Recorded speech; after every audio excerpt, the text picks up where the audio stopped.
Sir সম্পর্কে যাই বলি না কেন সেটা তো কম হবেই। স্যার স্যার সমুদ্রের মতন গভীর ব্যাপক, তার সম্পর্কে একটি দুটি কথা হয়তো আমি বলবো, কিন্তু সেটা অনেকটাই বাকি থেকে যাবে। স্যারের কাছে 2023 সালে গিয়েছিলাম। একরাশ সমস্যা, শারীরিক প্রতিবন্ধক, ব্যবসা চলে না, এই 70 বয়সে যা হয় যে সেই সব ঘটনাগুলো। এবং স্যারের সান্নিধ্যে যেদিন থেকে আমরা গেছি রেমিডিয়াল প্রসেসের ভিতর দিয়ে, স্যার সব কিছু লক্ষ্য করে এক এক করে সব কিছু ক্লিয়ার করেছেন। আমরা এগিয়ে যাচ্ছি এবং ভাই আছে, আমার স্ত্রী আছে এবং আর যারা যারা আমার সাথে যুক্ত তাদের সকলকে ভালো রেখে আমি এগিয়ে যাচ্ছি। এবং সেটা সম্ভব হয়েছে মাত্র স্যারের জন্যে। স্যার মেঘের আড়াল থেকে সব কিছু যেন সাজিয়ে গুছিয়ে আমাকে দিয়ে করাচ্ছেন। আমি মলয় ভট্টাচার্য, পশ্চিম মেদিনীপুর থেকে বলছি। নমস্কার। The power of astrology Sumanta G Chowdhury আমার এই ইউটিউব চ্যানেলে আপনাদের সবাইকে স্বাগত। আমি আজ আবার একটি নতুন অনলাইন প্রেডিকশন নিয়ে আপনাদের সামনে উপস্থিত। এবং সত্যি বলতে কি, প্রচুর অনলাইন প্রেডিকশন করার জন্য আমাকে বলা হচ্ছে, রিকোয়েস্ট করা হচ্ছে। সেটা কখনোই বলবো না, কেননা প্রফেশনালি আমি যখন অনলাইন প্রেডিকশন করছি তখন সেটা আমার দায় দায়িত্বের মধ্যে পড়ে, কর্তব্যের মধ্যে পড়ে। মানুষের এই বিশ্বাস, মানুষের এই শ্রদ্ধা আমাকে আপ্লুত করে এসেছে, করছে। এবং আমার বিশ্বাস, যতদিন আমি এই প্রফেশনের সাথে যুক্ত থাকব ততদিন আমার প্রতি এই বিশ্বাস মানুষের অটুট থাকবে। অনলাইন প্রেডিকশন, সুতরাং নির্দিষ্টভাবে এই যে কথাগুলো বলছি, এই যে সময়টা, তার জন্য কিন্তু অন্য আরেকজন দাম দিয়ে রেখেছে। তবুও দু একটি কথা বলি। আমাদের মধ্যে অনেক সময় একটা প্রবণতা থাকে শিক্ষা এবং কর্ম, এইগুলোই বোধহয় আমাদের জীবনে আমাদের জীবনকে সফল করতে পারে। আমাদের জীবনের সফলতা পাওয়ার জন্য কর্মের প্রয়োজন আছে, শিক্ষার প্রয়োজন আছে, জ্ঞানের প্রয়োজন আছে। প্রবলেম যেটা হয়ে যাচ্ছে, যে জ্ঞান তো আমাদের আছে, আমি দেখা গেল 10 বছর ধরে এক একটা দিন 1 প্যাকেট করে সিগারেট খেলাম, 10টা করে সিগারেট খেলাম। তারপর অকস্মাৎ দেখা যাচ্ছে দম নিতে কষ্ট হচ্ছে, হাঁটাচলা করতে কষ্ট হচ্ছে, ডাক্তারের কাছে গেলাম। ডাক্তার বাবু বললেন যে কি করেছেন, বুকটা তো একদম ফাবড়া হয়ে গেছে, লাংসটা তো একদম ফাবড়া হয়ে গেছে, কি করেছেন? আমি তখন বললাম, ও মা, আমি তো জানতাম না যে সিগারেট খেলে আমার এই দমের কষ্ট হবে, লাংস একদম ছারকার হয়ে যাবে। আমি তো জানতাম না। আমি 10 বছর ধরে সন্ধ্যের পর একটু রাত্রের দিকে দেখা যাচ্ছে একটা নিব্বা, একটা পায়খানা হলে আমার চলে না। 10 বছর পর ডাক্তার বাবুর কাছে গিয়ে বললাম, ডাক্তার বাবু, লিভার একদম, লিভারে জায়গা যন্ত্রণা করছে। বলছে, লিভার তো শেষ। ওমা, তাই নাকি? কেন? মদ খেলে যে আমার লিভার নষ্ট হয়ে যায় আমি তো জানতাম না। আমরা কি বলি? বলি না। মদ খেলে লিভার নষ্ট হবে, সিগারেট ফুগলে আমাদের যে লাংস, আমাদের যে চেস্ট, আমাদের যে দম নেওয়া, এইগুলো যে একদম ড্যামেজ হবে আমরা কিন্তু জানি। একটা মোটা মানুষ কি জানে না যে কি খেলে, কি করলে সে রোগা হতে পারে? একটা অসুস্থ মানুষ বা একটা সুগারের পেশেন্ট, সে কি জানে না কি করলে আমার সুগারটা কন্ট্রোলের মধ্যে থাকতে পারে? অতিরিক্ত সুগার কখনো হবে না, মানুষ কি জানে না? একটা বাচ্চা ছেলেও কি জানে না যে পড়াশোনা না করলে আমি কখনো ভালো রেজাল্ট করতে পারবো না?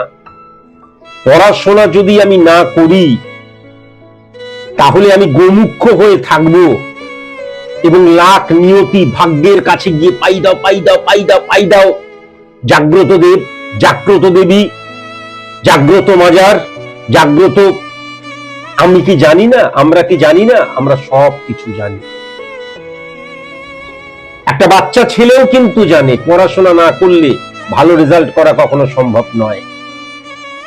তাহলে প্রবলেম যেটা হয়ে যাচ্ছে যে কেবল জ্ঞান থাকা, কেবল শিক্ষা কখনো সফলতার দিকে আমাদের নিয়ে যেতে পারে না, যতক্ষণ পর্যন্ত না তার সাথে ধর্ম নিযুক্ত হচ্ছে। এখন ধর্ম মানেই হচ্ছে কি হয়ে গেল, তার মানে হিন্দু, মুসলমান, খ্রিস্টান না। ধর্ম আইডেন্টিফাই করতে সাহায্য করে, ধর্ম বুঝতে সাহায্য করে। ধর্ম ছাগনির মতন যে কাজটা করছি আলটিমেট তার মূল্যায়নটা কি হতে পারে সেটা কিন্তু ধর্ম।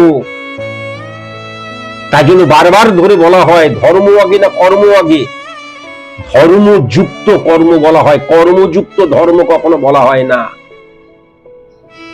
আমি যখন সিগারেটটা ফুঁকছি তখন এই যে ধর্মের যে ইমপ্লিমেন্টেশন, সিগারেট খাওয়া স্বাস্থ্যের পক্ষে হানিকর।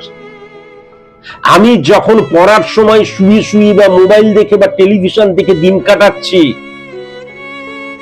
তখন আমি যে ভুল কাজ করছি, তাই জন্য বলা হয় বারবার ধরে তোমার মধ্যে ধর্ম কি বিরাজ করছে। বাস এই কথাটা বললেই কেউ বলে উঠবে জয় শ্রীরাম, কেউ বলে উঠবে লা ইলাহা ইল্লাল্লাহ মুহাম্মাদুর রাসূলুল্লাহ, কেউ বা গড ইজ গ্রেট বলে উঠবে। কিন্তু অ্যাকচুয়ালি ধর্ম মানে হচ্ছে আমাদের নির্দিষ্ট ভাবে যে বাতাবরণ, যে কর্মটা করাচ্ছে, যে ভাবে কর্মটা করাচ্ছে এবং সেখান থেকে স্যাটিসফ্যাকশন, স্যাটিসফাই না হলে জয়ের আনন্দ, সফলতার আনন্দ অনর্থক বা নিরর্থক হয়ে যায়। প্রবলেম যেটা হচ্ছে এই কথাগুলোর মানে সবাই বুঝতে পারবে না। কথাগুলো কিন্তু খুব সরল ভাবেই বলছি। যখন একজন স্টুডেন্ট এই কথাগুলো শুনবে, শোনার পরেও কিন্তু দেখি মোবাইলটা আমার এখনো গার্লফ্রেন্ডটা হোয়াটসঅ্যাপ করলো না, বন্ধুরা হোয়াটসঅ্যাপ করে জানালো না কালকে ফিল্ম দেখতে যাবে কিনা। আমরা না নির্বোধ নই, কিন্তু শেয়ানা পাগলা বলে না, একদম শেয়ানা পাগলার মতন। একজন ভদ্রলোকের ওয়াইফ প্রেগনেন্ট, সময় এসছে এবার ডেলিভারি হওয়ার, সন্তানের মুখ দেখার। ডাক্তারবাবুকে ফোন করে বলল, ডাক্তারবাবু তাড়াতাড়ি আসুন, আমার ওয়াইফ এবার মনে হচ্ছে ডেলিভারি করবে। ডাক্তারবাবু বলছে আমি 15 মিনিটের মধ্যে আসছি। ডাক্তারও 15 মিনিটের মধ্যে চলে এসছে হাতে তার ডাক্তারি ব্যাগ নিয়ে। এবার সেই ভদ্রলোকে বলছে আপনি যান, ওনার সাথে আমাকে একটা আলাদা ঘরের মধ্যে এবার ওনার ট্রিটমেন্ট করতে হবে। এবারে ভেতরে চলে গেছে, দরজা বন্ধ করেছে। কিছুক্ষণ পর দরজা খুলে বলছে একটা হাতুড়ি তাড়াতাড়ি নিয়ে আসুন। ভদ্রলোক বলছে যা তারা, আমার বোন প্রেগনেন্ট, সন্তান মানে প্রসব করবে, হাতুড়ির কি ব্যাপার রে ভাই। হাতুড়ি নিয়ে এসে দিয়েছে। কিছুক্ষণ পর আবার ডাক্তার দরজা খুলে বলছে একটা শিলনোড়া তাড়াতাড়ি নিয়ে আসুন। যা তারা, অবাক কাণ্ড, আমার স্ত্রী প্রসব করবে সেখানে শিলনোড়ার কি মানে প্রয়োজন আমি বুঝে উঠতে পারছি না। কিছুক্ষণ পর জানলা খুলে মুখ বাড়িয়ে বলছে একটা শাবল হবে, শাবল নিয়ে আসুন। তখন ভদ্রলোক বলছে পাগল নাকি, শাবল দিয়ে কি করবে রে ভাই। দরজা একদম ঠেলে যখন ভেতরে ঢুকেছে, যে দেখছে ডাক্তার তার ডাক্তারের ব্যাগটাই খুলতে পারছে না, হাতুড়ি দিয়ে একবার মেরে সেই তালাটা খোলার চেষ্টা করছে, একবার শিলনোড়া দিয়ে, তারপর শাবল চাইছে, শাবল দিয়ে যদি চাগানো যায়। সেরকম ধরনের আসল সত্যের বাইরে আমাদের ভেতরের অন্তরের মধ্যে, আমাদের যে কনসাস বা আনকনসাস মাইন্ডের মধ্যে, আমাদের যে নীতিবোধের মধ্যে, অ্যাকচুয়ালি আমাদের যে বোধের মধ্যে তালা চাবিটা লেগে রয়েছে, সেইটা সর্বপ্রথম খোলা প্রয়োজন। তবেই কিন্তু সৃষ্টিশীলতা প্রসব করবে। তবেই কিন্তু আমাদের সফলতার সৃষ্টি হবে, তবেই কিন্তু আমাদের স্বপ্ন বাস্তবায়িত হবে। আমাদের ভেতরের ওই তালা চাবিটা, মানে বাক্সটা তালা চাবিতে আবদ্ধ হয়ে রয়েছে। মাঝে মাঝে চিৎকার চেঁচামেচি করে, মাঝে মাঝে সত্য কথন শুনিয়ে, মাঝে মাঝে লড়াইয়ের দৃষ্টান্ত স্থাপন করে সেই তালাটার মধ্যে দুম দুম করে মারছি।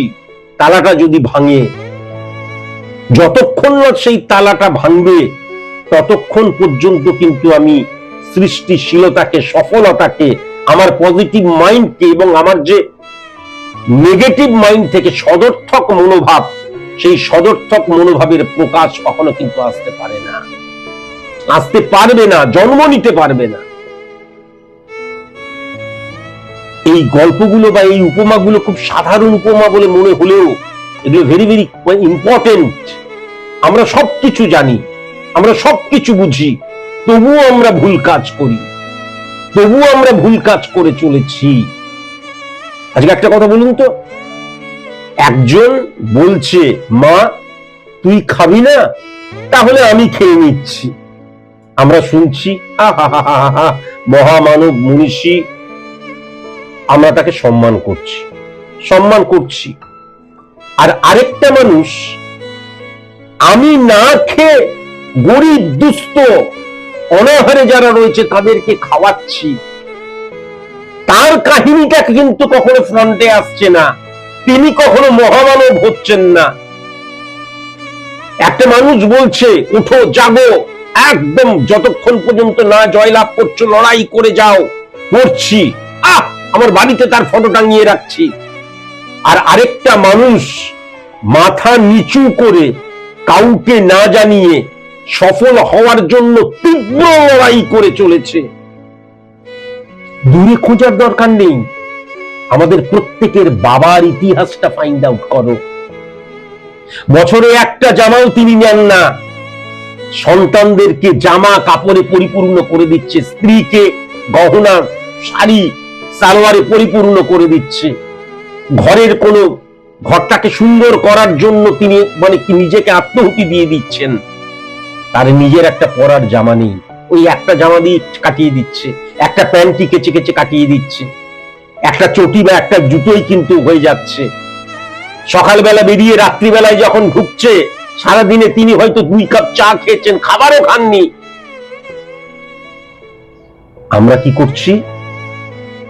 আমরা ওই ঠাকুর ঘর খুলে ঠাকুর মশাইদের মালা পরিয়ে আরাধনা করছি, নিজের বাপকে খিস্তি মারছি। ভেবে দেখবেন, যেই মানুষটা করে সেই মানুষটা কখনো বলে না। এর বেশি কিছু যদি বলি না, ফোসকা পড়ে যাবে আপনাদের গায়ে, তাই আর বললাম না। যাই হোক, এখানে সত্য কথা বলা মানা, এটা মাথায় রাখবেন। আর প্রবলেম যেটা আমি একটা টিভি চ্যানেলে বুঝিয়েছিলাম, যে আসলে কিন্তু ওই যে একটা জলের পাত্রের মধ্যে অর্ধেকটা জল, সেখানে লাঠিটা ডুবে রয়েছে, আমরা ডুবে রয়েছি, বা আমরা যা কিছু দেখছি, আমাদের সমাজ, রাষ্ট্র, দেশ, ইতিহাস, স্পিরিচুয়ালিটি, তা লাঠিটা জলের মধ্যে যখনই গেছে এরকম বেঁকে গেছে। তাহলে এখন আমরা কোথায় রয়েছি? আমরা যদি জলের মধ্যে থাকি, তাহলে বেঁকা লাঠিটাই কিন্তু আমাদের সত্যি বলে মনে হবে। আসলে লাঠিটা কিন্তু বেঁকে নেই। যেটা বললাম না, একটু ভেবে দেখবেন, তারপর বিচার করবেন ঠিক বললাম কি ভুল বললাম। এই সমাজ, এই রাষ্ট্র, এই দেশকে পরিবর্তন করার আগে নিজেকে পরিবর্তন করাটা ভীষণ প্রয়োজন। নিজেকে পরিবর্তন করতে না পারলে এই সমাজ, এই রাষ্ট্র, এই দেশ, এদের পরিবর্তন অনর্থক বা নিরর্থক। আমার কথাটা মিলিয়ে নেবেন, পরিবর্তন হতেই পারবে না। যদি আমি আমার মধ্যে পরিবর্তন না আনতে পারি, তাহলে আমি কখনো একটা সমাজ, আমি মিলেই তো সমাজ, রাষ্ট্র, দেশ, পরিবর্তন আসতে পারে না। সেটা পরিবর্তনের নামে প্রহসনে রূপান্তর ঘটে। একজন জাতিকার প্রেডিকশন 2008 সালে জন্ম, চোখের প্রবলেম, ভীষণ চোখের প্রবলেম। 2008 সালে জন্ম, চন্দননগরে সে থাকে, এখনো থাকে চন্দননগরে, বাচ্চা মেয়ে, 2008 সালে জন্ম। তার জন্মছকটা যদি লক্ষ্য করা যায় তাহলে মকর লগ্ন এবং মিথুন রাশি। মকরের ঘরে শনির ঘরে রাহু, কুম্ভের ঘরে শনির ঘরে নেপচুন এবং ইউরেনাস, মীনের ঘরে কোনো গ্রহ নেই। হ্যাঁ, তারপর মেষের ঘরে কোনো গ্রহ নেই। বৃষ রাশির ঘরে সূর্য, বুধ এবং শুক্র। মিথুন রাশির ঘরে, বৃষ রাশিটা হচ্ছে 5 নাম্বার ঘর, মিথুন রাশি 6 নাম্বার ঘর, বুধের ঘর চন্দ্র বসে রয়েছে। কর্কটের ঘর 7 নম্বর ঘর, চন্দ্রের ঘর, মঙ্গল এবং কেতুর অবস্থান। 8 নাম্বার ঘর সিংহের ঘর, রবির ঘর, শনি বসে আছে। 9 নাম্বার ঘর, 10 নাম্বার ঘর, 11 নাম্বার ঘরে কোনো গ্রহ নেই। 12 নাম্বার ঘরটা হচ্ছে ধনু রাশির ঘর, সেখানে কিন্তু 12 নাম্বার ঘরে বৃহস্পতি এবং প্লুটো বসে আছে। এবার যদি আমি স্পট ইমপ্লিমেন্টেশন ছকটা খুব ভালো মতো লক্ষ্য করি, 1 নাম্বার ঘরে কোনো গ্রহ নেই, 2 নাম্বার ঘরে মঙ্গল এবং প্লুটো, 3 নাম্বার ঘরে কোনো গ্রহ নেই, 4 নাম্বার ঘরে রাহু, ইউরেনাস, নেপচুন, 5 নাম্বার ঘরে কোনো গ্রহ নেই, 6 নাম্বার ঘরে চন্দ্র, 7 নাম্বার ঘরে রবি এবং শনি, 8 নাম্বার ঘর, 9 নাম্বার ঘরে কোনো গ্রহ নেই, 10 নাম্বার ঘরে শুক্র, বৃহস্পতি, কেতু, 11 নাম্বার ঘরে কোনো গ্রহ নেই, 12 নাম্বার ঘরে বুধ। ইম্পর্টেন্ট ফ্যাক্টর যেটা হচ্ছে 2008 সালে সে যখন জন্মেছে তখন এই জাতিকাটি, যার চন্দননগরে বাড়ি, সে কিন্তু স্টুডেন্ট, এটা পরিষ্কার লক্ষ্য করা যাচ্ছে। ইম্পর্টেন্ট ফ্যাক্টর যেটা হচ্ছে মঙ্গল 7 নাম্বার ঘরে, চন্দ্রের ঘরে কেতুর সাথে বসে আছে এবং সমসপ্তমে যে শনিকে হিট করছে তা কিন্তু 8 নাম্বার ঘরে রবির ঘরে বসে আছে। রবির ঘরে শুধু গ্রহণদোষ সৃষ্টি হলো তা নয়, রবির ঘরটা কিন্তু মারাত্মক নেগেটিভ হয়ে গেল, 8 নাম্বার ঘর এবং গ্রহণদোষ, যা কিন্তু 5 নাম্বার ঘরে আবার দারিদ্র যোগ সৃষ্টি করছে। সূর্য এবং শুক্রের একত্রীকরণ দারিদ্র যোগ সৃষ্টি করে। আবার সেই চ্যালেঞ্জ প্রেডিকশন, এই মেয়েটির সবচেয়ে ইম্পর্টেন্ট ফ্যাক্টর যেটা হচ্ছে এই মেয়েটির প্রেমে পড়া একটা স্বভাব। এখন ইম্পর্টেন্ট ফ্যাক্টর যেটা হচ্ছে প্রেমে পড়ার যে স্বভাব, কিন্তু বয়স্ক মানুষদের প্রেমে পড়া স্বভাব। বয়স্ক মানে আমি আমার মতন বয়স্ক বা ওরকম বলছি না, দেখা যাচ্ছে আমার 17-18 বছর বয়স, 19 বছর বয়স, আমি 30 বছর, 35 বছর, 40 বছরের অপোজিট সেক্সের প্রেমে পড়ছি এবং বারংবার প্রেমে পড়ছি। আজকে এর প্রেমে পড়ছি, ইলিউশন, আবেগ, ইমোশন, আবার ওর প্রেমে পড়ছি, আবার ওর প্রেমে পড়ছি।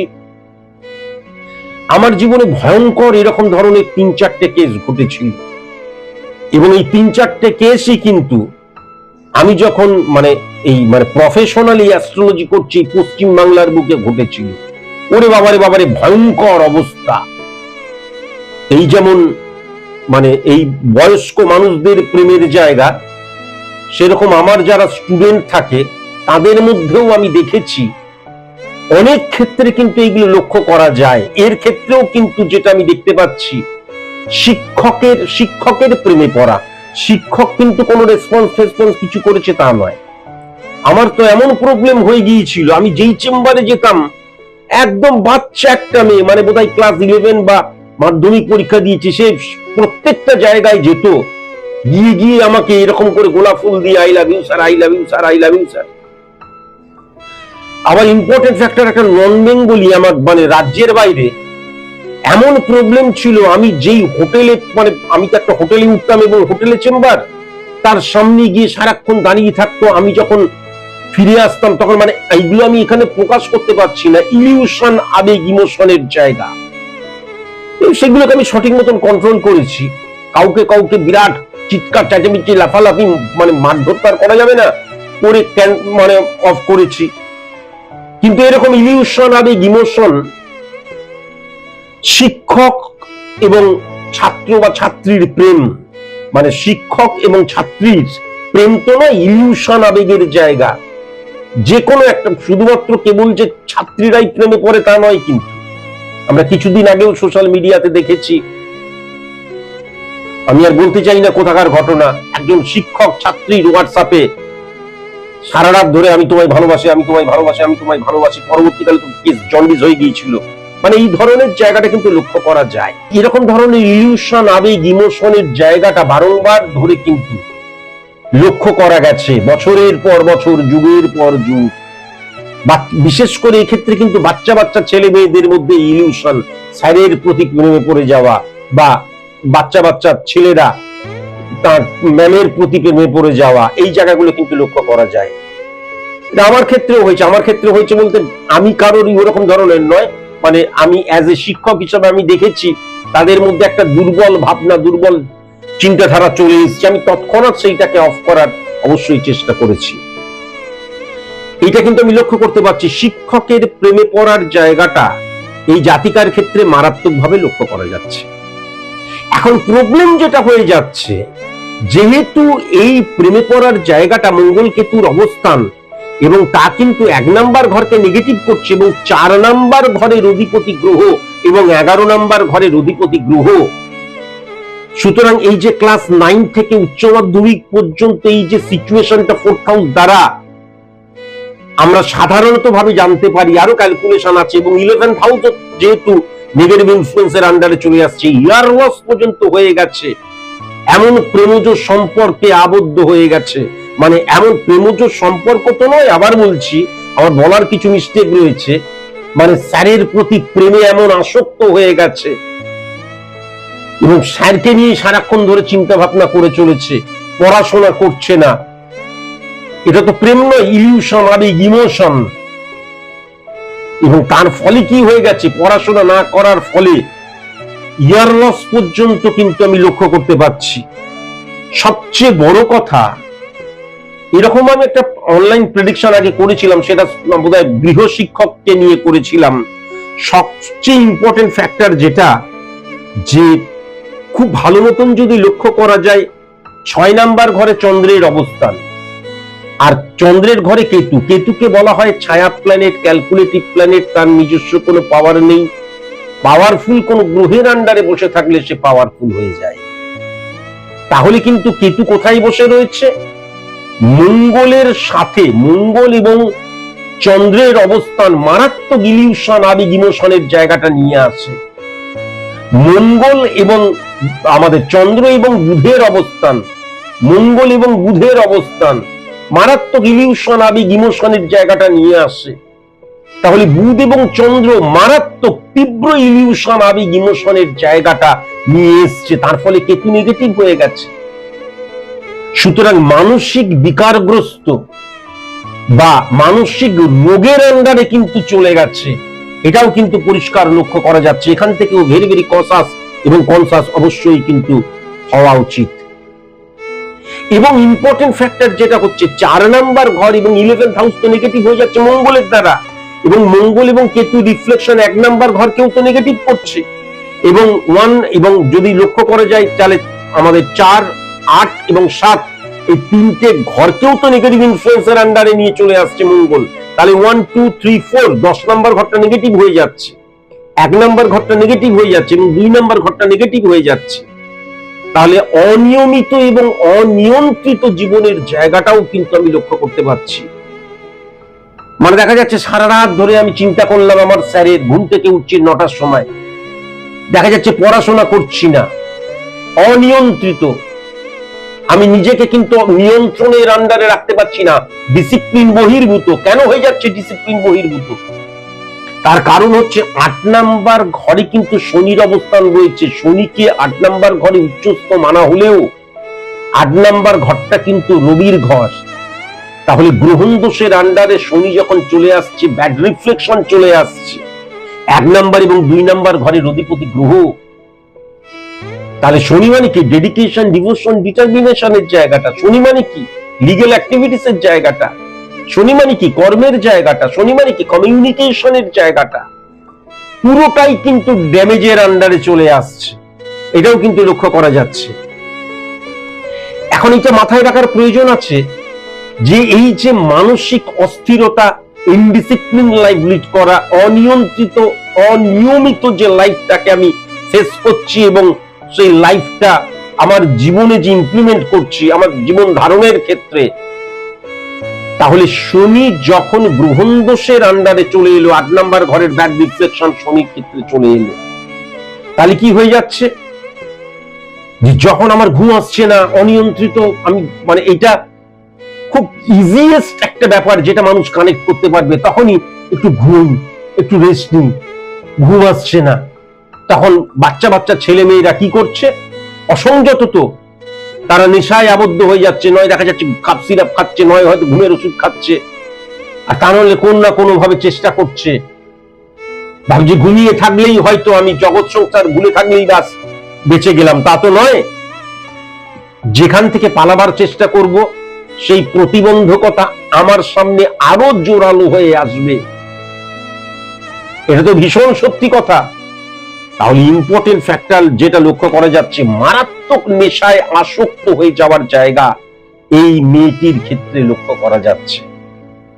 আমি পরপর দুটি এমন মেয়ের প্রেডিকশন করছি, সম্ভবত এর আগের প্রেডিকশনটিতেও লগ্ন বোধহয় মকরই ছিল, আমার এই মুহূর্তে মনে পড়ছে না, তবে বাসস্থানের দূরত্ব অনেক, কিন্তু আমি যেটা দেখতে পাচ্ছি দুটি মেয়েই বাচ্চা মেয়ে, দুটি মেয়েই কিন্তু উচ্ছন্নে চলে যাওয়া মেয়ে, ইলিউশন, আবেগ, ইমোশনে তারিত প্রভাবিত হওয়ার জায়গা। কি বলবো, আমি প্রাত্যহিক জীবন ধারণে যে সমস্ত বাচ্চা মেয়েগুলোকে দেখতাম, আজকের দিনে তাদের উচ্ছৃঙ্খলতা, আমার স্টুডেন্ট বা যারা আমার কাছে আসে তাদের কথা বা যাদের প্রেডিকশন করছি তাদের কথা বাদ দিয়ে দিলাম, জানলা খুলে চারিপাশে তাকালে পরেই যা লক্ষ্য করতে পারি, রাস্তায় বেরোলেই যা লক্ষ্য করতে পারি, এই সেদিনকে যারা বাচ্চা বাচ্চা ছিল আজকে কি অবস্থা। আজ সকালবেলায় আমি একটা জায়গায়, আমি রাস্তায় হাঁটতে হাঁটতে চা খাই এবং ট্রাক চলে যাচ্ছে, এগুলো লক্ষ্য করি, আমার সামনে একজন দাঁড়িয়ে দাঁড়িয়ে, একটা বাচ্চা মেয়ে, কত বছর বয়স হবে, উচ্চ মাধ্যমিক বা গ্রাজুয়েশন এই বয়সের হবে, দাঁড়িয়ে দাঁড়িয়ে সিগারেট খাচ্ছে, ডোন্ট কেয়ার। আমি আজকের দিনেও যদি কখনো স্মোকিং করি, আপনারা জানলে অবাক হয়ে যাবেন, খুব রেয়ার আমি স্মোকিং করি। আমি ঘরের মধ্যে কখনো স্মোকিং করি না, কখনো স্মোকিং করতে হলে কোনো টয়লেট মানে বড় বাইরে ছোট বাইরে যখন করছি তখন স্মোকিং করি না, যদি কখনো স্মোকিং করতে হয় বাথরুমে ঢুকে দরজা বন্ধ করে দাঁড়িয়ে দাঁড়িয়ে স্মোকিং করি, 24 ঘন্টায় 2-1 খুব কম। আর বাইরে যদি কখনো স্মোকিং করি না, আমার বয়সী, আমার তো এখনো মনে হয় আমি যেন 28-30 বছরের, তাই জন্য 40-45-50 বছরেরও কেউ যদি আসে আমার হাতটা এরকম লুকিয়ে যায়, কোন একজন বাচ্চা মেয়ে যাচ্ছে লুকিয়ে যায়।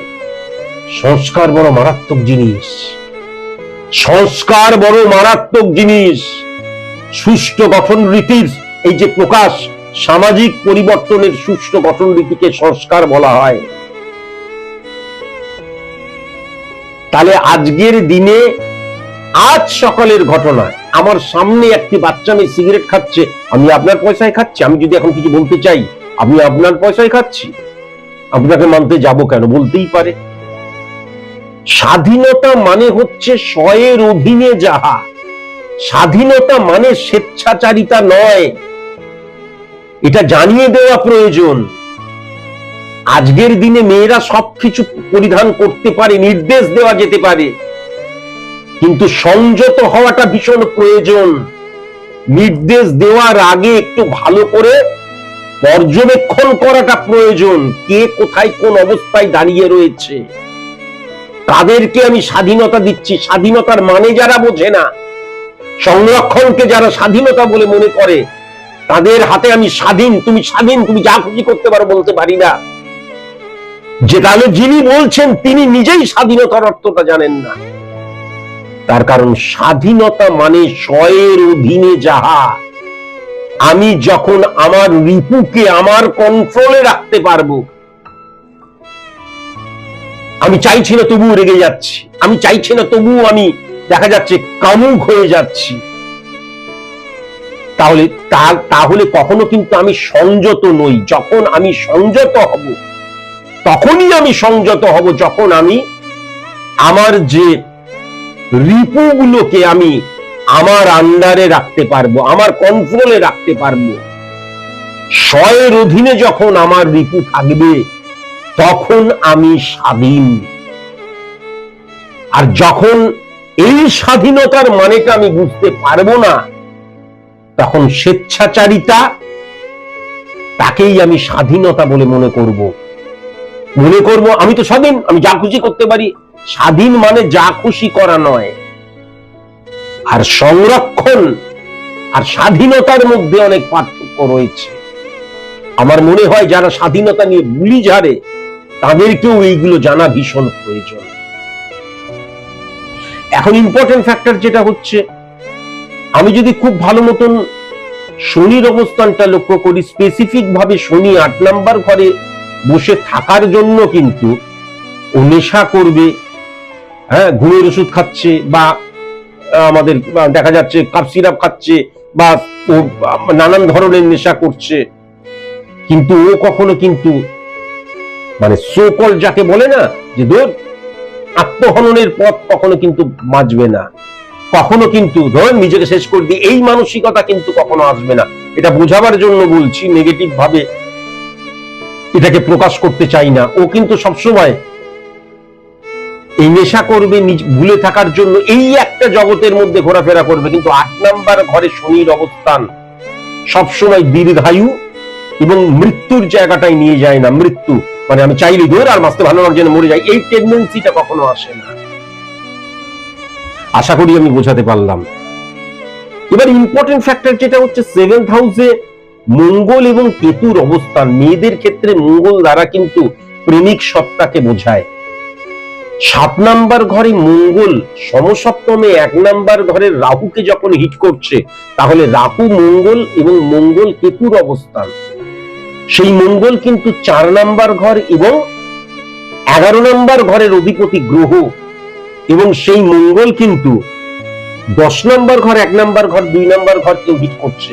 তাহলে এই সিচুয়েশন থাকলে মেয়েদের ক্ষেত্রে আমি প্রেম করছি, সেটা ইলিগ্যাল, অবৈধ, বৈধ, যাই হোক, সেটাকে আমি আমার মধ্যে রাখবো। আজকালকার যদি দেখা যায় প্রায় সব মেয়েই প্রেম করে, তো হোয়াট, কিন্তু এমন কিছু কিছু মেয়ে আছে আমি প্রেম করছি। দেখা যাচ্ছে একটি মেয়ের বয়স 18, আমি স্যার সুমন্ত জি চৌধুরীকে খুব ভালো লাগে, ভালোবেসে ফেলেছি। এবার দেখা যাবে আমার ছবি নিয়ে, আমার এই নিয়ে সে দেওয়ালে লাগিয়ে রাখবে, পড়ার টেবিলে লাগিয়ে রাখবে, তার বইয়ের পাতার মধ্যে রাখবে, তারপর দেখা যাবে তার পড়ার ঘরে লাগিয়ে রাখবে। আমি একটা এক্সাম্পল দিচ্ছি। বন্ধুদের কাছে বলবে, জানিস তো আমার না, বলবে সে কি রে, ও তো ঠাকুরদার বয়সী, বলিস না এই কথা। মানে এই যে প্রকাশিত ঘোষিত প্রেম, এটা আমার কাছে, আমার চেম্বারে এসছে এমন অনেকে শুধু নয়, এটা আমরা আশেপাশেও অনেক ক্ষেত্রে দেখতে পাই। আমি ওই ছেলেটাকে মারাত্মক ভালোবাসি, প্রকাশিত প্রেম। হয়তো সেই ছেলেটা লিগ্যাল প্রেম, কিন্তু প্রকাশিত প্রেম মানে লুকিয়ে রাখে না, সকলকে প্রকাশ করে আমার বয়ফ্রেন্ড, আমার বয়ফ্রেন্ড, আমার বয়ফ্রেন্ড। বা দেখা যাচ্ছে বাড়িতে বয়ফ্রেন্ডের সাথে সুন্দর একটা ছবি, মানে নেগেটিভ কথা বলছি না, কিন্তু সুন্দর পাশাপাশি দাঁড়িয়ে রয়েছে, একটা ছবি বড় করে টাঙানোও রয়েছে। বিয়েটা হয়নি, কিন্তু তার সাথে বিয়ে হবে কিনাও ঠিক নেই, কিন্তু প্রকাশিত প্রেম কিন্তু তখনই হয় মঙ্গলের কানেকশনের জন্য। যেমন এখান থেকে ভেরি ভেরি কসাস এবং কনসাস অবশ্যই কিন্তু হওয়া প্রয়োজন। পড়াশোনাতে মেয়েটি যে খুব ভালো আমি লক্ষ্য করতে পারছি না, কিন্তু এই যে ইয়ার লস হয়ে যাওয়া, বিশেষ করে তার জীবনটা থেমে গেছে, যার জন্য আপনি কখনো এই যে শিক্ষকের, মানে কি বলবো, শিক্ষকের প্রেমে পাগল হয়ে যাচ্ছে, সেই শিক্ষককে কখনো আপনি ব্লেম দিতে পারবেন না, বরং বলতে গেলে আপনি বরঞ্চ ছোট হয়ে যাবেন। তাই জন্য এই ক্ষেত্রে কিন্তু আমি বারবার ধরে বলেছি যে যখনই আমি তো প্রথমে জন্মের পরেই রেমেডিয়াল প্রসেস অ্যাপ্লাই করতে, এই প্রেডিকশন করতে বলি, এবং ছোটবেলায় যদি কোনো রকমের নেগেটিভিটিটাকে অফ করে দেওয়াটা খুব সহজ, তাহলে একদম বেড়ে ওঠাটাই কিন্তু পরিচ্ছন্ন, সঠিক পথে, সঠিকভাবে মূল্যায়নের পথটা কিন্তু সে বুঝতে পারে দৃষ্টিভঙ্গির আঙ্গিকে। একদম জন্মের পরেই, একদম জন্মেছে তার 6 মাসের মধ্যেই। দ্বিতীয় হচ্ছে মানে জন্মেছে 6 মাসের মধ্যে, ম্যাক্সিমাম 10 বছর, 10 বছরের আগে, এটা হচ্ছে প্রথমবার। দ্বিতীয়টা হচ্ছে 16 থেকে 19 বছরের মধ্যে বা 20 বছর 21 বছরের মধ্যে উচ্চশিক্ষা এবং পরবর্তী জীবনের ক্ষেত্রে। আর তৃতীয়টা হচ্ছে 42 থেকে 50 বছরের মধ্যে আমার শেষ জীবনটুকু, মানে প্রৌঢ়ত্বে পা দিলাম একদম একদম জীবনের শেষ মুহূর্ত পর্যন্ত আমার। এবং এই 3 সময় নেগেটিভিটিকে খণ্ডন করা ভীষণ প্রয়োজন। তাহলে কি জীবনের মধ্যে আমার সবকিছুই পাবো তা নয়। যখনই আমার প্রতিবন্ধকতা আসবে, নেগেটিভ ইনফ্লুয়েন্সের জায়গাটা আসবে, তখনই সেটাকে আমি ওভারকাম করে যেতে পারবো। আমাদের জীবনে প্রতিবন্ধকতা আসবেই, আমরা যখন বেঁচে আছি, মরে তো যাইনি। তাহলে সেই প্রতিবন্ধকতায় গেলুম রে, শেষ হয়ে গেলুম, ওকে বাঁচাও, কখনো কিন্তু বলবো না। তখন আমরা স্পিরিচুয়ালিটির জন্য ঈশ্বরের কাছে যাব, ঈশ্বরকে ডাকবো, আল্লাহর কাছে যাব না যিশুর কাছে যাব। কোনো কিছু পাইয়ে দাও করব না। এবং কুসংস্কারচ্ছন্ন মন নিয়ে কখনো কোনো পবিত্র স্থানে আমরা যাব না। ভেবে দেখবেন। তেমন এবার আমি একটুখানি চলে আসি 1 নাম্বার ঘরের শনি। 1 নাম্বার ঘর মানে কি? স্থাপত্যবিদ, মেরুদণ্ড, পরিকাঠামো। তাহলে 1 নাম্বার ঘরের অধিপতি শনি 8 নাম্বার ঘরে বসে আছে গ্রহণ দোষের আন্ডারে। তাহলে 1 নাম্বার ঘর মানেটা যখনই আমার যে কাঠামোটা হচ্ছে, পরিকাঠামোটা হচ্ছে, স্থাপত্য ভিতটা হচ্ছে, এবং শনি মানে যখন ডিসিপ্লিনের জায়গা, নিয়মানুবর্তিতার জায়গা, ডেডিকেশন, ডিভোশন, ডিটারমিনেশনের জায়গা, কর্মের জায়গা, লিগ্যাল অ্যাক্টিভিটিসের জায়গা, এই জায়গাগুলো না প্রথম অবস্থা থেকেই ড্যামেজ লক্ষ্য করা যাচ্ছে। গ্রহের দ্বারা আমরা চালিত এবং পরিচালিত হই। অ্যাস্ট্রোলজিক্যাল প্ল্যানেট রিপ্রেজেন্ট করে আমাদের হরমোনকে।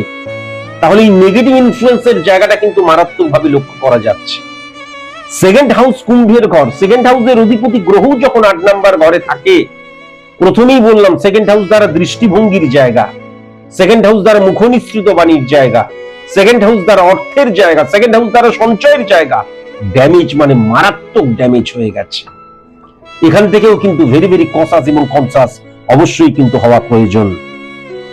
3 নাম্বার ঘর মানসিকতা, মনোভাবের জায়গাটা। স্যার খারাপগুলোই বলছেন, যদিও এই ছকের মধ্যে খুব একটা পজিটিভ জায়গা লক্ষ্য করা যাচ্ছে না, তবুও পজিটিভ জায়গাগুলো আমি কখনোই বলবো না। কারণ একজন সায়েন্টিফিক অ্যাস্ট্রোলজার বা একজন অ্যাস্ট্রোলজার, প্রেডিক্টর, সমাজ সংস্কারক নয়। তিনি কখনোই আপনার পজিটিভ সাইড নিয়ে আলোচনা করবেন না, তার কারণ পজিটিভ সাইডকে রেকটিফাই করার প্রয়োজন পড়ে না। নেগেটিভ সাইডটা ফাইন্ড আউট করা এবং সেটা শর্ট আউট করা, সেটা একজন সায়েন্টিফিক অ্যাস্ট্রোলজারের দায়িত্বের মধ্যে পড়ে।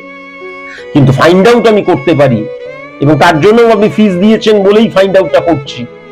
আর শর্ট আউটও করবো যখন আপনি ফিস দিয়ে রেমিডিয়াল প্রসেস অ্যাপ্লাই করবেন, এবং তারপর তাকে গাইড করাটা আমার কাজ, তারপর তাকে গার্ড দেওয়াটা আমার কাজ, তারপর তাকে সঠিক মতন তাকে পরিচালিত করাটা আমার কাজ। তাহলে অর্থের জায়গা, অর্থ ইনকামের জায়গা, তাহলে সঞ্চয়ের জায়গাটা, এবং ইম্পর্টেন্ট ফ্যাক্টর যেটা হচ্ছে তাহলে দৃষ্টিভঙ্গির জায়গাটা, মুখনিসৃত বাণীর জায়গাটা নেগেটিভ হয়ে গেছে। 2nd হাউস, 3rd হাউস মানসিকতা, মনোভাবের জায়গাটা কিন্তু বৃহস্পতি 12 নাম্বার ঘরের অধিপতি গ্রহ, মানে 3 নাম্বার ঘরের অধিপতি গ্রহ 12 নাম্বার ঘরে বসে আছে। 1 থেকে 11 পর্যন্ত আমাদের যে 11টা ভাব, সেই 11টা ভাব রিপ্রেজেন্ট করে আমাদের জীবনের 11টা দিককে। তার ব্যয়ের স্থান হচ্ছে 12 নাম্বার ঘর। তাহলে মানসিকতা, মনোভাবের জায়গাটা ড্যামেজ হয়ে গেছে, ঊর্জার জায়গাটা ড্যামেজ হয়ে গেছে আজকের দিনে, কেননা ব্যয়ের স্থানে চলে গেছে বৃহস্পতি। জ্ঞান প্রজ্ঞার কারকতা ড্যামেজ হয়ে গেছে। এটা মাথায় রাখার প্রয়োজন আছে, নেগেটিভিটিকে অফ করা প্রয়োজন। 4 নাম্বার ঘরের অধিপতি গ্রহ 7 নাম্বার ঘরে বসে রয়েছে। 4 নাম্বার ঘরের অধিপতি গ্রহ 7 নাম্বার ঘরে বসে থাকলে কি হয়?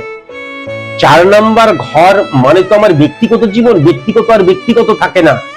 এবং সবচেয়ে ইম্পর্টেন্ট ফ্যাক্টর যেটা, সেটা হচ্ছে এই যে 7 নাম্বার ঘরে বসে রয়েছে, 7 নাম্বার ঘরে বসে রয়েছে, 7 নাম্বার ঘরে কেতুর সাথে বসে রয়েছে। তাহলে মঙ্গল মানে যে পাওয়ারটা, তাহলে কি হচ্ছে কেতু মানে হচ্ছে যে আমার স্যাটিসফ্যাকশনের জায়গাটা, তাহলে মঙ্গলের স্যাটিসফ্যাকশনের জায়গাটা আসছে না। Success is the maximum utilisation of ability that you have, 4 নম্বর ঘর নির্দেশ করছে যে সফলতা তুমি চাইছো তার জন্য কতটুকু উপযুক্ত হয়েছো, উপযুক্ত হচ্ছি না, ইয়ার লস হয়ে যাচ্ছে, ঘরে অন্ধকার করে চুপচাপ বসে আছি, স্যারের ফটো মোবাইলের মধ্যে দেখছি, জীবন চলবে? এবং ইম্পর্টেন্ট ফ্যাক্টর যেটা লক্ষ্য করা যাচ্ছে, একে নিয়ে এর মা মারাত্মক ড্যামেজ অবস্থা, মানসিক হীনমন্যতায় ভুগছে, সবসময় কাঁদছে, কেননা 4 নম্বর ঘর মানে মাতৃ প্রভাব পর্যন্ত লক্ষ্য করা যায়। 4 নম্বর ঘর মানে সাংসারিক ক্ষেত্র, সাংসারিক ক্ষেত্রের একদম পজিটিভ হবে না, কেননা আইডেন্টিটি ক্রাইসিসের জায়গাটা লক্ষ্য করা যাচ্ছে। আমার মতন করে আমি যাকে চাইছি তাকেই আমার চাই, সেই স্যারের বিবাহ হয়ে গেছে, সন্তান রয়েছে, আমি চাইলেই তাকে পেয়ে যাব? আমি একটা এক্সাম্পল দিচ্ছি। আইডেন্টিটি ক্রাইসিস মানে কি, আমার মতন করে সবকিছু চাই, আমি যেটা চাইছি সেটাই আমার চাই, অ্যাডজাস্ট করার প্রবণতা, কম্প্রোমাইজ করার প্রবণতা, স্যাক্রিফাইস করার প্রবণতা ড্যামেজ হয়ে যাচ্ছে, এটাও কিন্তু লক্ষ্য করা যাচ্ছে। এখান থেকে ভেরি ভেরি কনসাস এবং কনসাস হওয়া প্রয়োজন। 5 নম্বর ঘরের অধিপতি গ্রহ কিন্তু 5 নম্বর ঘরে বসে রয়েছে, সফলতার ক্ষেত্র, বুদ্ধিমত্তার ক্ষেত্র, সন্তানের ক্ষেত্র, কিন্তু মাথায় রাখার প্রয়োজন আছে সেখানে কিন্তু সূর্যও বসে রয়েছে, তাহলে দারিদ্র যোগ সৃষ্টি হলো। দারিদ্র যোগ মানে কি, please give me some food, I am hungry, আমি ক্ষুধার্ত, আমাকে খেতে দাও, তা নয়। দারিদ্র যোগ মানে ফল ডাউন করে যাওয়া। তাহলে আমার যে সফলতার জায়গা ফল ডাউন করে যাচ্ছে আমারই জন্য, আমার যে বুদ্ধিমত্তার জায়গা ভুল ইমপ্লিমেন্ট হচ্ছে বা ইমপ্লিমেন্টই হচ্ছে না আমার জন্য। আর সন্তানের ক্ষেত্রটা তো এই মুহূর্তে প্রশ্নই আসে না।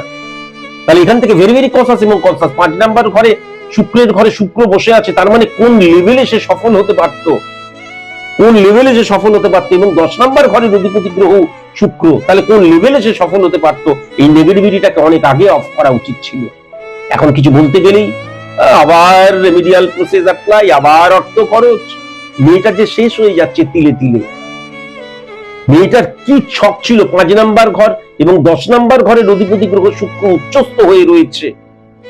1 থেকে 11 পর্যন্ত আমাদের যে 11টা ভাব, সেই 11টা ভাবে পজিটিভ রিফ্লেকশন আসবেই না, পজিটিভ রেজাল্ট পাবোই না যদি 10 নম্বর ঘরটা পজিটিভ না হয়। অন্তত কয়েক লক্ষ বার বলেছি, সেই 10 নম্বর ঘর উচ্চস্থ হয়েছিল, শুধু দারিদ্র যোগের যে প্রভাব সেটাকে অফ করে দেওয়া উচিত ছিল, করা হয়নি। যদি বলে হ্যাঁ রেমিডি ফেমিডি নিয়েছিলাম, আংটি ফাংটি নিয়েছিলাম, কোনো ফল কিচ্ছু হয়নি। স্টোন কখনো রেমিডি হতে পারে না, যোগ্য কখনো রেমিডি হতে পারে না, টুকটাক কখনো রেমিডি হতে পারে না। কেমন? আর আরেকটা কি বলে, ওই যে পান পাতার মধ্যে সুপারি, সেগুলোও কখনো রেমিডি হতে পারে না, কারণ অ্যাস্ট্রোলজিক্যাল প্ল্যানেট রিপ্রেজেন্ট করে আমাদের হরমোনকে, সেটা ভুলে গেলে কখনো চলবে না।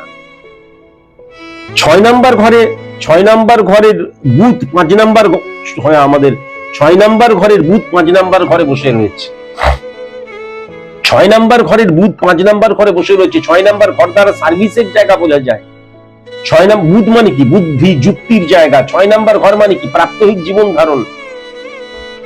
তাহলে মূল ব্যাপার যেটা হচ্ছে, তাহলে এই যে 6 নম্বর ঘরের অধিপতি গ্রহ 5 নম্বর ঘরে দারিদ্র যোগের আন্ডারে বসে আছে, কেননা সেখানে আমাদের শুক্র এবং রবির অবস্থান, সেখানে বুধ বসে রয়েছে। তাহলে কি হচ্ছে, আমার যে বুদ্ধি, আমার যে যুক্তি, যে ব্রেন, সেটা ড্যামেজ হয়ে যাচ্ছে, কেননা দারিদ্র যোগের আন্ডারে। এবং সবচেয়ে ইম্পর্টেন্ট ফ্যাক্টর, সেখানে আবার চন্দ্র বসে রয়েছে। তাহলে কি হয়ে যাচ্ছে, মানসিক বিকারগ্রস্ত হয়ে যাচ্ছে। ভেরি ভেরি কনসাস এবং কনসাস। পরবর্তীকালে ডাক্তারের কাছে যেতে হবে দেখা যাচ্ছে, কেননা পরবর্তীকালে কিন্তু ওই বলে না ছিটেলা টাইপের, পাগল টাইপের হয়ে যাবার জায়গাও কিন্তু লক্ষ্য করা যাচ্ছে। আশা করি বোঝাতে পারছি। এখান থেকে ভেরি ভেরি কনসাস এবং কনসাস হওয়া প্রয়োজন। এবং 9 নম্বর ঘরের অধিপতি গ্রহ, খুব সাবধান হওয়া প্রয়োজন। উচ্চ শিক্ষার জায়গাটা ব্লকড হয়ে গেছে, কিন্তু উচ্চ শিক্ষার জায়গাটা টোটালি ব্লকড হয়ে গেছে, এটাও কিন্তু লক্ষ্য করা যাচ্ছে। 8 নম্বর ঘরের অধিপতি গ্রহ 5 নম্বর ঘরে বসে রয়েছে। প্রথমত 8 নম্বর ঘরে গ্রহণ দোষ, 5 নম্বর ঘরে দারিদ্র যোগ। এরপরে রবির কখনো পজিটিভ ফাংশন পাওয়া যাবে। তার ফলে কি, মেরুদণ্ড। মেরুদণ্ড মানেটা কি, আমাদের ভেতরের মেরুদণ্ড তা নয়, আমাদের মধ্যে যে লিগ্যাল অ্যাক্টিভিটিস, আমাদের মধ্যে এই যে বললাম স্বাধীনতা মানে স্বয়ের অধীনে, তার মানে কি, নিজের উপর বিলিফ সিস্টেম, সেলফ কনফিডেন্সের জায়গাটা, নৈতিকতাকে বিশ্বাস করা, আদর্শকে বিশ্বাস করা, কর্মের প্রতি আস্থা রাখা, নিজের প্রতি আস্থা রাখা, এই জায়গাটা ড্যামেজ হয়ে গেছে। 8 নম্বর ঘর মারাত্মক ড্যামেজ। এবং এই ক্ষেত্রে আমি যেটা কিন্তু লক্ষ্য করতে পারছি, এর তো মানে বাবা কিন্তু 8 নাম্বার ঘরে শনি বসে থাকার জন্য বাবা মরে গেছে তা নয়। আমি যেটা লক্ষ্য করতে পারছি, বাবা কিন্তু ছেড়ে ছুড়ে দিয়ে অনেকদিন আগে চলে গেছে, তাই না? অনেক ছোটবেলায় বাবা চলে গেছে, তারপরে আর বাবা কোথায় আছে জানি না, এরকম একটা ব্যাপার। মরে গেছে তা নয়, কিন্তু বাবা অন্য কোথাও সংসার পেতেছে এমনও হতে পারে, সেটাও কিন্তু লক্ষ্য করা যাচ্ছে। তাহলে এখান থেকেও কিন্তু ভেরি ভেরি কনসাস এবং কনসাস অবশ্যই হওয়া প্রয়োজন। সবকিছু বলেই দিলাম। সবচেয়ে ইম্পর্টেন্ট ফ্যাক্টর জ্ঞান প্রজ্ঞার জায়গাটা 12 নম্বর ঘরে, যে বৃহস্পতির জায়গা, সেটাও 12 নম্বর ঘরে বসে রয়েছে। এবং ইম্পর্টেন্ট ফ্যাক্টর যেটা, সেটা কিন্তু আবার 6 নম্বর ঘরকে হিট করছে, চন্দ্রের জায়গা। একটা সত্যি কথা বলছি, শুনতে খারাপ লাগবে, মেয়েটা তো ভুল বকে, আমি যেটা দেখতে পাচ্ছি। মেয়েটা সারাক্ষণ আনমনা হয়ে কান্নাকাটি করে, যেটা লক্ষ্য করতে পারছি। এই যে বাচ্চা ছেলে মেয়েদের প্রেডিকশন শেষ, আর কিচ্ছু বলার নেই। প্রথমত এর নেগেটিভিটি অফ করার প্রয়োজন আছে, একে আমার সামনে নিয়ে আসতে হবে। তারপর আদৌ ডাক্তার দেখানো প্রয়োজন কিনা সেটা দেখতে হবে। কারণ ডাক্তারের কাছে যাবেন, 20টা টেস্টের কথা বলে দেবে, ডাক্তার তো আরো ভয় দেখাতে শুরু করবে। শুনতে খারাপ লাগবে, কিন্তু এটাকে মিথ্যে কথা নাকি? একটা খক করে কাশছি, ডাক্তারের কাছে গেলাম, ডাক্তার ভয় দেখিয়ে দিল। চেন্নাইতে গেছি আমি চেম্বার করতে, একদিন ফাঁকা, আমাকে আমার অফিস জনের মানুষজন বলল, চলুন একটুখানি চেক আপ করে আসবেন। ডাক্তারবাবু বুঝিয়ে দিল, তুমি আর 3 মাসের বেশি নেই। তারপর তো আরো 2 বছর না 2.5 বছর হয়ে গেল দিব্যিত রয়েছে। ডাক্তার কি আর ডাক্তারের জায়গায় রয়েছে? তবুও ডাক্তার কিন্তু ভগবান হয়ে রয়েছে, খারাপ ভাবে নেবেন না। আর অ্যাস্ট্রোলজাররা এই দিক থেকে ওই দিক করে অ্যাস্ট্রোলজার যাচ্ছে তাই করে। যদিও অ্যাস্ট্রোলজারের প্রচুর অ্যাস্ট্রোলজার যাচ্ছে তাই, কিন্তু অনেক ভালো অ্যাস্ট্রোলজারও রয়েছে, যেমন ভালো ডাক্তারও রয়েছে। এটা মিথ্যে কথা বলে লাভ নেই। নেগেটিভ ইনফ্লুয়েন্সের জায়গা লক্ষ্য করা যাচ্ছে। কি একটা বলতে গেলাম, ভুলেই গেলাম। আজকের দিনই বাচ্চা ছেলেমেয়েরা এরকম উচ্ছন্নে যাচ্ছে কেন? প্রচার মাধ্যম নয়। আপনি একটা সিরিয়াল দেখতে যান, সেখানে এর বউ ওর বরকে ধরে টানছে, এই বাচ্চা মেয়েটা ওই বুড়োটার সাথে প্রেম করছে। একটা গল্পের মধ্যে, একটা সিরিয়ালের মধ্যে টুইস্ট আনার জন্য অবৈধতাকে কিভাবে ইমপ্লিমেন্ট করা হচ্ছে। একটা ফিল্মের মধ্যে আগে নীল ছবিতে যেগুলো দেখা যেত, এখন ফিল্মের মধ্যে সেটা দেখা যায়। প্রেম প্রীতি ভালোবাসার নামে এই যে কিলবিলের শরীরের মানে তাকে বিক্রি করা, যৌনতাকে বিক্রি করা, প্রত্যেকটা ক্ষেত্রে। আপনি একটা নিউজ চ্যানেল দেখতে যাবেন, সেখানে দেখবেন শিশুকে ধর্ষণ করলো এত বছরের এই, তাই জন্য গ্রাম বাংলা মারছে, ওখান থেকেও নেগেটিভ ভাইব্রেশন। সব জায়গা থেকে যখন নেগেটিভ ভাইব্রেশন আসতে শুরু করে, তখন বাচ্চা ছেলে মেয়েরা সেটাকে অ্যাডাপ্ট করতে শুরু করে। কেননা সকলের জীবনে স্যার সুমন্ত জি চৌধুরীর মতন গুরু নেই, পথপ্রদর্শক নেই, টিচার নেই, তাকে গাইড করার মানুষ নেই। কিন্তু কাকে বলবো, কাকে বলবো, কেন বলবো, কিসের জন্যই বা বলবো, আর কেই বা আমার কথা শুনবে? একটা সিরিয়ালে সারাক্ষণ ধরে নোংরামি, মানে সম্পর্ক দূষণ দেখাতেই হবে। সম্পর্ক দূষণ ছাড়া একটা সিরিয়াল 5 এপিসোড 50 এপিসোড করা যাচ্ছে না। যাক, বেশি আর কথা বলছি না। আজকালকার ছেলে মেয়েদের বেড়ে ওঠায় সমস্যা, দৃষ্টিভঙ্গির মধ্যে সমস্যা, তাদের চিন্তাধারার মধ্যে সমস্যাই সমস্যা। কিন্তু খুব ভালো মতন যদি দেখা যায়, এই প্রত্যেকটি সমস্যার জন্য তারা তো দায়ী, কিন্তু কেবল কি তারাই দায়ী? এটুকু ভেবে দেখবেন। যাই হোক, আজকের মতন এটুকুই। নমস্কার।